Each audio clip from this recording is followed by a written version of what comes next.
ఈరోజు స్పెషల్ పెసరపప్పు బూర్లు. ముందుగా 1 కప్పు మినప్పప్పు, 1 కప్పు బియ్యం తీసుకొని శుభ్రంగా కడిగి ఒక 3 గంటల పాటు నానబెట్టుకోవాలి. అలాగే 1 కప్పు పెసరపప్పుని శుభ్రంగా కడిగి 1 గంట పాటు నానబెట్టుకోవాలి. నానబెట్టిన తర్వాత ఈ పప్పు అంతా మిక్సీ జార్లో వేసుకొని కచ్చాపచ్చాగా మిక్సీ చేసుకోవాలి.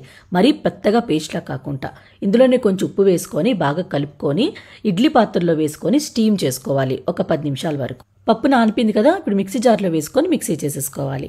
అలాగే కొబ్బరికూరని రెడీగా ఉంచుకోవాలి. ఇలా ఇడ్లీలు అయిపోయాయి కదా, ఇప్పుడు ఇవన్నీ తీసుకొని మిక్సీ జార్లో వేసుకొని కచ్చాపచ్చాగా మిక్సీ చేసుకోవాలి. ఒక బౌల్లో ఇదంతా షిఫ్ట్ చేసేసుకోండి. అలాగే 1 కప్పు బెల్లం తీసుకొని అందులో కొంచెం వాటర్ పోసుకొని లిక్విడ్ లాగా చేసుకోవాలంటే బెల్లం కరిగితే సరిపోతుంది అనమాట.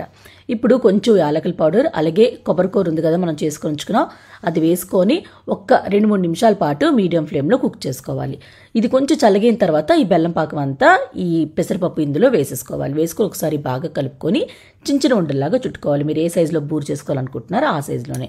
సో ఇప్పుడు ఈ సోయ మనం రెడీగా ఉంచుకున్నాం కదా, అందులో కొంచెం ఉప్పు, షుగర్ వేసుకోవాలి. షుగర్ వేస్తే పైన లేయర్ అనేది చప్పగా లేకుండా బాగుంటుందన్నమాట. ఇప్పుడు ఒక్కొక్క బాల్ని ఇందులో ముంచి ఫ్రై చేసేసుకోవడమే. మన బూర్లు ఎలా ఫ్రై చేస్తాం అలాగే మీడియం ఫ్లేమ్లో ఫ్రై చేసుకుంటే సరిపోతుంది, గోల్డెన్ కలర్ వచ్చిన వరకు.